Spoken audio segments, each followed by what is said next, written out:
November 1944, northern France, a farmhouse outside Caen. The sniper instructor stared at Private Arthur Gillespie's shooting position and laughed. "What in God's name is that angle, soldier? You look like you're propping up a bloody barn roof." The other recruit sniggered. Arthur said nothing, adjusting his rifle against the unusual diagonal stance he'd learned as a boy shooting rabbits from his father's Yorkshire barn. 3 weeks later, that ridiculous angle would drop a German major at 520 yards, a shot that should have been impossible. The rain hammered the corrugated tin roof of the improvised training facility outside Portsmouth November 3rd, 1944, 0600 hours precisely.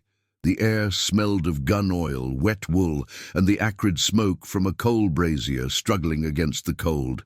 Temperature, 4°C. The facility, a requisitioned agricultural warehouse, had been converted into a sniper school 3 months prior, after conventional infantry tactics had proven catastrophically insufficient against German defensive positions in Normandy.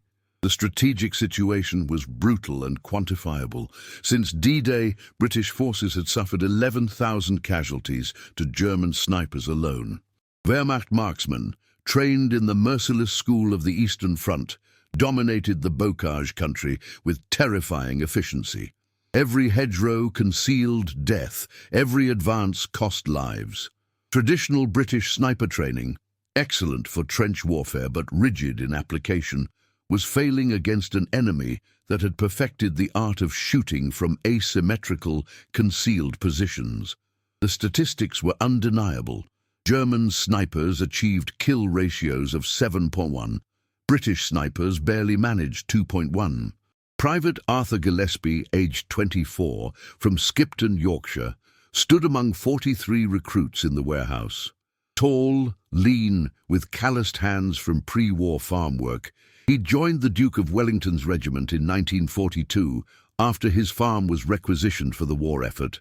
He'd been selected for sniper training not because of military prowess, but because his company commander had watched him shoot a running hare at 200 yards during a training exercise, using borrowed equipment and impossible wind conditions.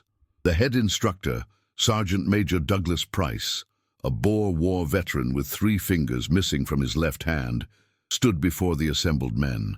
"Gentlemen, you're here because conventional methods are getting our lads killed at a rate of 15 per day in forward positions. The Wehrmacht has perfected sniper doctrine through 4 years of Eastern Front brutality. We're playing catch-up, and catch-up costs lives." Price walked along the line of recruits. "You'll learn established positions, prone, sitting, kneeling, standing. You'll master windage calculation, range estimation, breath control. You'll follow doctrine that served the British Army since the Boer War." He paused. "And if you deviate from that doctrine, you'll wash out." The training began with standard positions. Hour after hour, day after day, recruits lay in the prone position, the textbook sniper stance. Flat on the ground, rifle supported by sandbags, body aligned perpendicular to the target. It was the position taught in every manual, proven in every conflict since rifles had rifling. Arthur excelled at the technical aspects. His marksmanship scores were exceptional, but something felt wrong. The prone position, so stable on a firing range, felt vulnerable in his bones.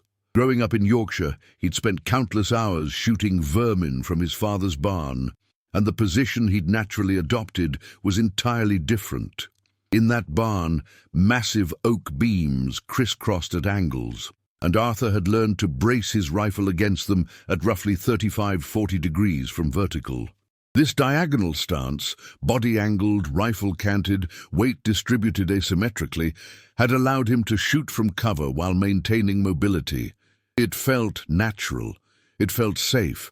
It was nothing like military doctrine. During the 3rd week, Sergeant Major Price conducted individual assessments. When Arthur's turn came, muscle memory betrayed doctrine. He settled into his barn position, body angled at 40 degrees, rifle canted, left leg drawn up, right leg extended, creating a tripod effect with his planted elbow. Price stopped mid-stride. "Private Gillespie, what in Christ's name is that?" Arthur froze. Sir, it looks like you're trying to hold up a collapsing building, soldier. That's not a shooting position. That's a disaster waiting to happen. The other recruits laughed. You're off balance, asymmetrical, vulnerable. One bit of recoil, and you'll topple like a drunk leaving a pub. Arthur straightened into proper prone position, face burning. But the seed of doubt was planted, not in Arthur's mind, but in the doctrine he was being forced to accept. That night, alone in the barracks, he calculated angles in his notebook.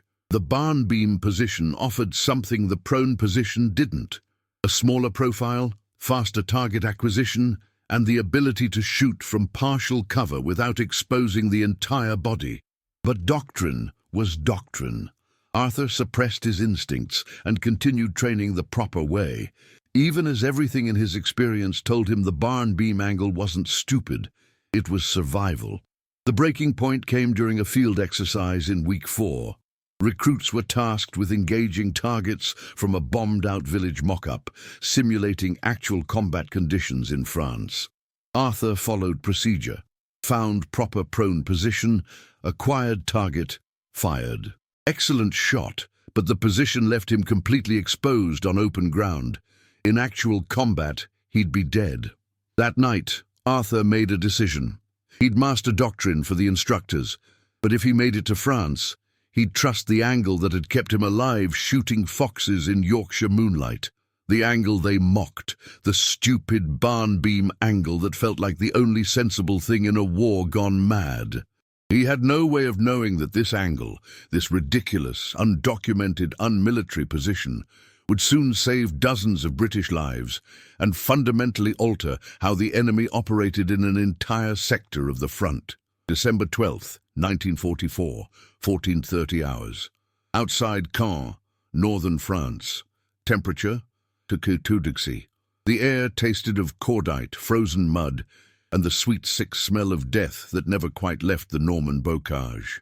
Arthur Gillespie crouched in what remained of a stone farmhouse. Walls pockmarked with bullet holes, roof collapsed on the eastern side, and watched through a crack as German positions sprawled across the ridgeline 800 yards distant.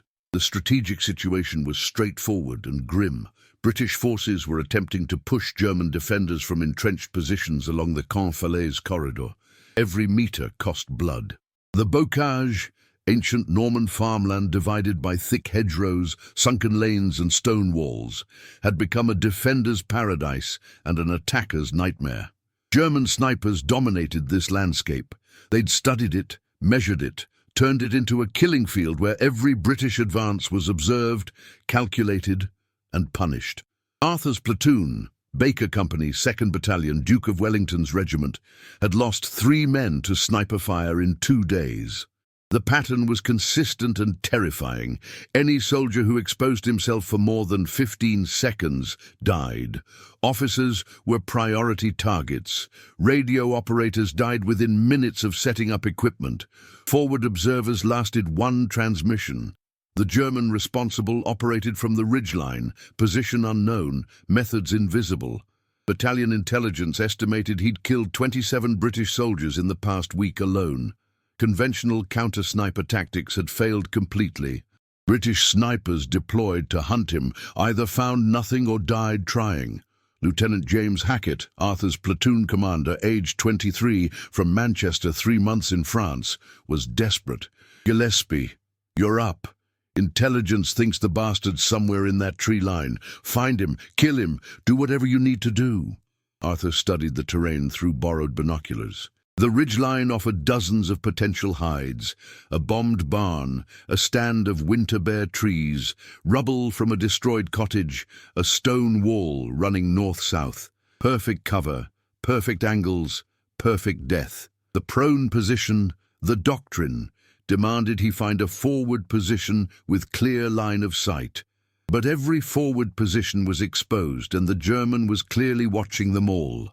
The barn beam angle whispered in his mind. The position his instructors had mocked. The position that had kept him alive in Yorkshire when foxes were clever and shadows were everything. Arthur made his decision.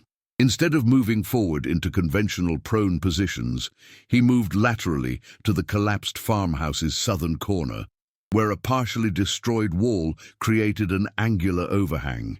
The geometry was perfect, not for prone shooting, but for the barn beam stance. He could brace his rifle against the angled masonry, body positioned at 40 degrees, most of his profile hidden behind stone, only the rifle barrel and his right eye exposed. He settled into position, left leg drawn up, right leg extended back, rifle canted at the precise angle he'd used 1,000 times in his father's barn. The position felt like coming home. His body remembered. His muscles knew. The angle wasn't stupid. It was survival written in stone and wood and experience.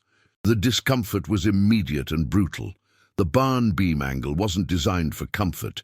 His left knee screamed within minutes. His lower back cramped. His neck ached from the cant. But his profile, the part of his body exposed to enemy fire, was less than 30% of what the prone position would present, and crucially, he could observe the entire ridgeline without repositioning. Hours passed.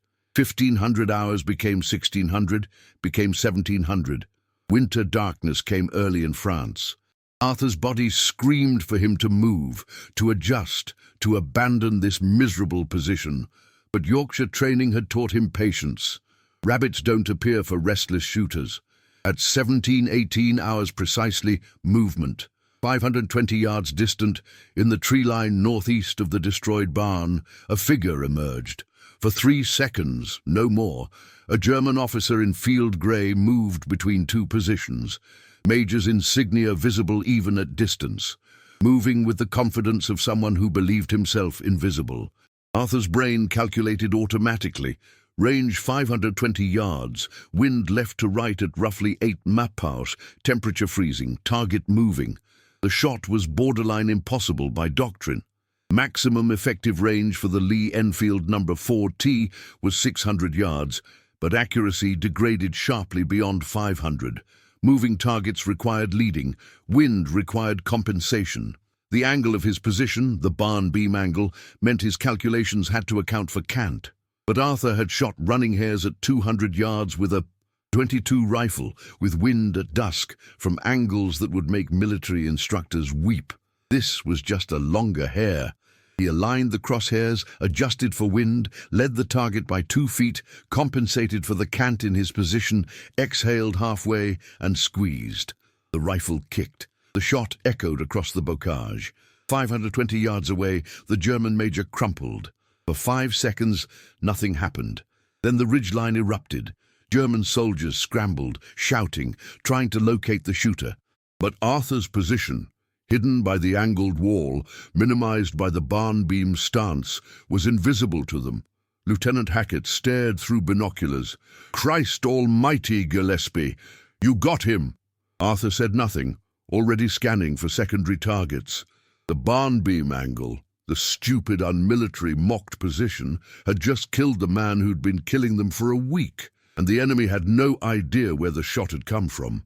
The Wehrmacht's tactical response to Major Heinrich Vogel's death was immediate, systematic, and completely wrong.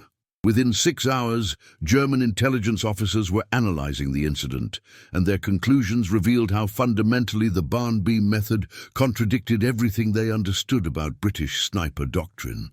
Oberleutnant Klaus Richter, 21st Panzer Division intelligence officer, age 31, veteran of Stalingrad and Kursk, examined the incident report at 2300 hours, December 12th. The facts were disturbing. Major Vogel, one of their most experienced forward observers, killed by a single shot at an estimated range exceeding 500 yards from an unknown position by a sniper who'd remained undetected before and after the engagement. Richter's analysis followed established German military logic, honed through years of Eastern Front brutality. British snipers operate from prone positions in forward locations. They prioritize stability over concealment. Their doctrine emphasizes conventional shooting positions documented in their training manuals, captured in North Africa, maximum effective engagement range 450 yards. The report concluded, incident likely represents forward observer team with pre-sighted position, not standard sniper operation. Recommend artillery suppression of suspected forward observation posts. The recommendation was implemented immediately. For the next 48 hours, German artillery pounded every conventional forward position within 600 yards of their lines. They destroyed suspected observation posts, leveled potential sniper hides, turned suspected prone shooting positions into cratered moonscapes. They never touched the angular, unconventional positions Arthur was using, because German doctrine didn't recognize them as viable. On December 14th, at 11:45 hours, Arthur killed a German radio operator at 480 yards. Same method, barn beam angle, concealed by irregular geometry, impossible shooting position by conventional standards. The German fell while transmitting, and his entire command post scrambled to locate the shooter. They found nothing. On December 15th, at 08:20 hours, Arthur killed a Wehrmacht sniper who'd been terrorizing C Company. Range 440 yards. The German had been positioned in a textbook hide, prone, well concealed by conventional standards, commanding excellent fields of fire. But his position assumed enemy snipers would be forward, in prone positions. He never expected a shot from an angular position 30 degrees off his primary observation axis. He died without ever seeing his killer. The pattern continued. December 16th, German machine gun team leader, 510 yards. December 17th, forward artillery observer, 465 yards. December 18th, Wehrmacht officer examining maps, 495 yards. By December 19th, German intelligence was reporting anomalies that didn't fit their understanding of British capabilities. Oberleutnant Richter's updated assessment was increasingly desperate. Enemy sniper operations in Sector 7 display characteristics inconsistent with documented British doctrine. Engagement ranges exceed expected parameters. Shooter positions cannot be determined using standard triangulation. Recommend presumption of specialist unit deployment. The German response escalated. They deployed their own elite snipers, men who'd survived Stalingrad, who'd hunted Soviet marksmen through frozen ruins. These men knew every trick, every technique, every angle of death that 4 years of total war had taught, and they failed completely. The problem was doctrinal blindness. German sniper training, excellent as it was, had been perfected against Soviet tactics. They knew how to hunt Soviet snipers who operated from ruined buildings, who favored close-range ambush, who used aggression and movement. They knew how to counter American snipers who relied on superior optics and overwhelming firepower support. But Arthur wasn't fighting like a Soviet or an American. He was fighting like a Yorkshire farmer who'd spent 15 years shooting vermin from impossible angles, who'd learned that survival meant being where the enemy didn't expect, shooting from positions that looked ridiculous, but worked. On December 20th, a German sniper team, 2 men, both Eastern Front veterans, deployed specifically to hunt Arthur. They studied the terrain, identified probable British sniper positions, and waited with the patience of men who'd survived by being smarter than their prey. At 13:40 hours, Arthur killed them both. First shot, lead sniper, 455 yards, positioned in what he presumed was perfect concealment.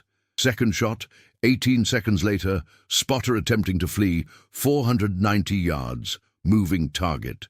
Both shots from the barn beam angle, from a position the Germans had dismissed as non-viable because no military doctrine recognized it. The impact on German operations in Sector 7 was measurable and severe. Officers stopped moving during daylight.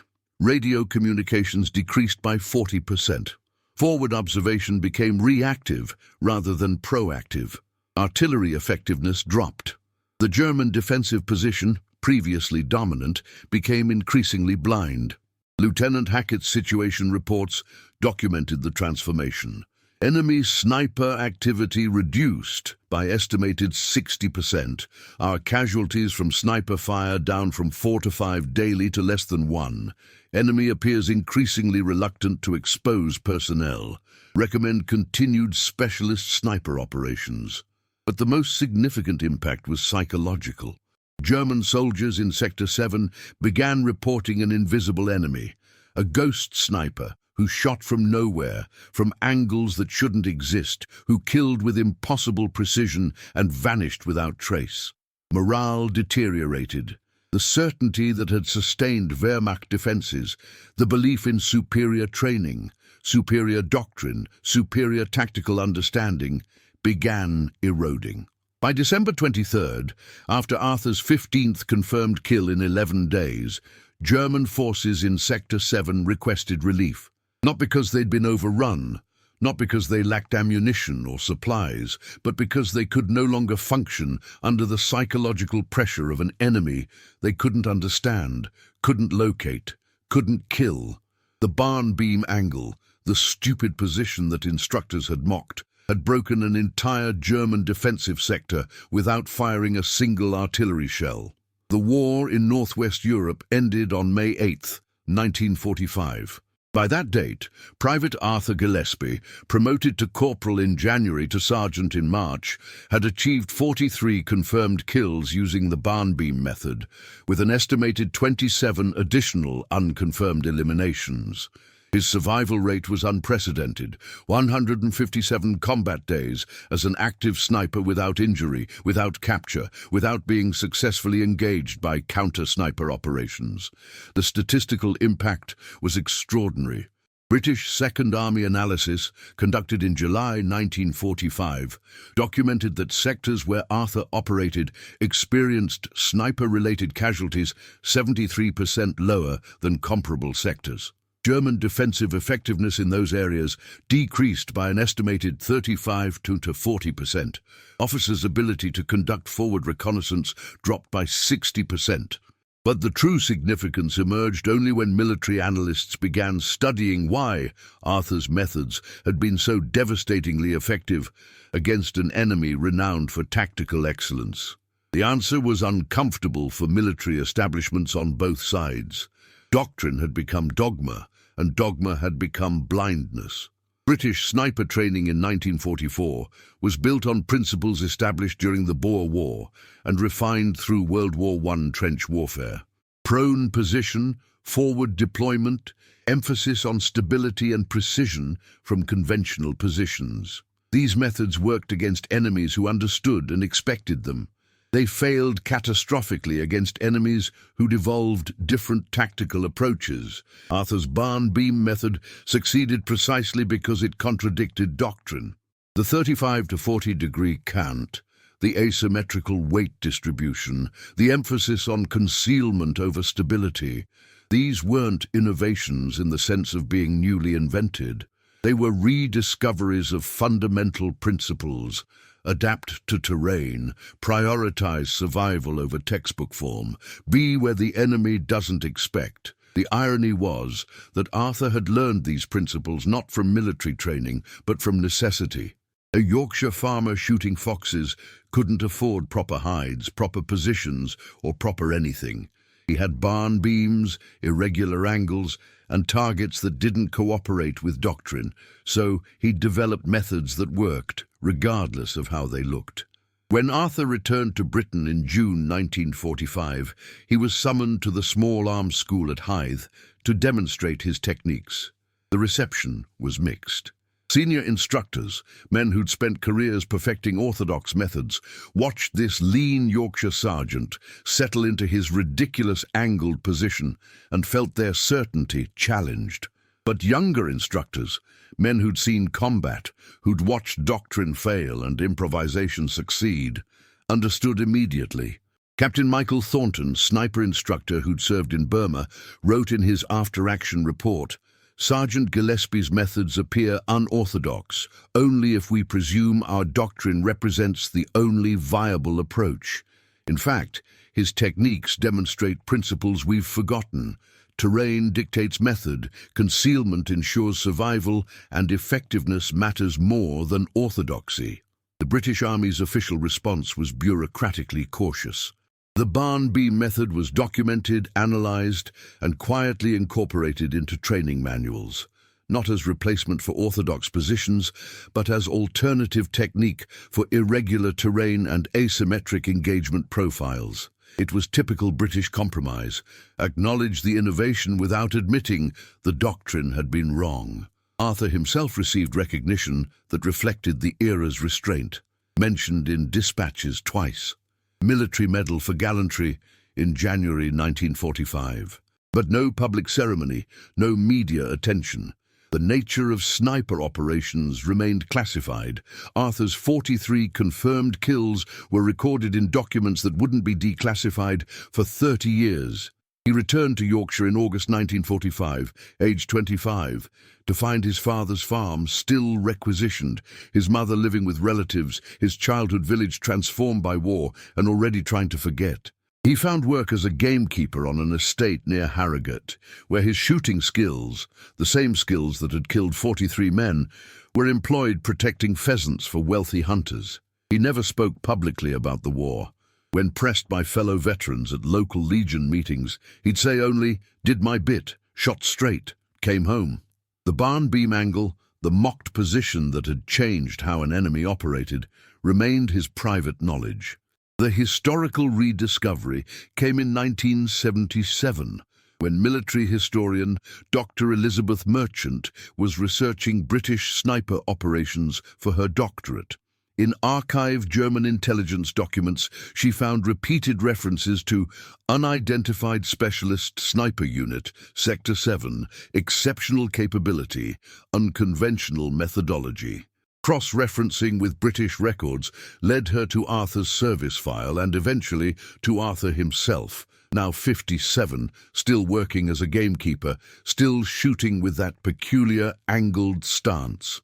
In a series of interviews conducted between 1977 and 1979, Arthur described his methods in detail for the first time. Merchant's published research, Unconventional Sniper Doctrine in Northwest Europe 1944-45, finally gave formal recognition to what Arthur had understood instinctively 35 years earlier.